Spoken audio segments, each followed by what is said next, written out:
কসবাকাণ্ডের প্রতি মুহূর্তের আপডেট আপনাদের অবশ্যই আমরা দেব, কিন্তু এটা ঘাটালের দিকে একটু নজর রাখতেই হচ্ছে, কারণ বৃষ্টি হলে বিপদ আর বৃষ্টি থামলেও সেখানে বিপদ। ঘাটালে বিভিন্ন জায়গা থেকে জল নামতেই সেখানে দেখা দিয়েছে নতুন সমস্যা, তা হলো আন্ত্রিক। জলবাহিত এই রোগের প্রকোপ বাড়ায় সক্রিয় হয়েছে প্রশাসন, চলছে মেডিকেল ক্যাম্প, বাড়ি বাড়ি ওষুধ বিলি। কদিন আগেই একটানা বৃষ্টিতে জলমগ্ন হয়ে পড়েছিল ঘাটালের বিস্তীর্ণ এলাকা। ধাপে ধাপে সেই জল অনেকটাই নেমেছে বটে, তবে জল নামতেই উপস্থিত নতুন বিপদ। জলবাহিত আন্ত্রিক রোগের প্রকোপ বাড়ছে ঘাটালে। বীরসিংহ গ্রাম পঞ্চায়েতের উদয়পুর গ্রামে আন্ত্রিকে আক্রান্ত হয়েছেন 5 জন। খবর পেয়ে নড়ে চড়ে বসেছে প্রশাসন। পঞ্চায়েত সমিতি ও স্বাস্থ্য দপ্তরের কর্মীদের নিয়ে আক্রান্ত এলাকাগুলিতে যান ঘাটালের মহকুমা শাসক।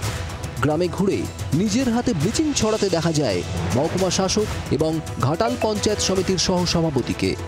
জলমগ্ন এলাকাগুলিতে আন্ত্রিকের পাশাপাশি মশাবাহিত রোগও ছড়ানোর আশঙ্কা রয়েছে। পানীয় জল নিয়ে সতর্ক থাকা এবং আশেপাশের এলাকা পরিষ্কার পরিচ্ছন্ন রাখার জন্য আবেদন করা হয় মহকুমা প্রশাসনের তরফে। সবাইকে বলেছি যেন টিউবওয়েলের জল না পান করে এই মুহূর্তে আমরা জল সরবরাহ করছি। পিএইচি দপ্তর থেকে 3টে ট্যাঙ্কার পাঠানো হয়েছে, সেই ট্যাঙ্কার ফুরিয়ে গেলে আবার নিয়ে যাওয়া হচ্ছে। সারাদিন ট্যাঙ্কার ওখানে থাকছে সেই জল পান করার জন্য, এবং জলে হ্যালোজেন ট্যাবলেট দিয়ে সেই জল পান করা, ওআরএস খাওয়ানো ইত্যাদি ব্যাপারে বলা হয়েছে। এলাকা পরিচ্ছন্ন করা, মশারি টাঙিয়ে ঘুমানো সবটাই বলা হয়েছে। সবার কাছে অনুরোধ করবো যে জায়গা থেকে জল এখনো আছে বা জল নেমে গেছে সেখানে মশার উপদ্রব হবে, আপনারা মশারি টাঙিয়ে ঘুমাবেন। এলাকা পরিষ্কার পরিচ্ছন্ন নিজেরাও করুন।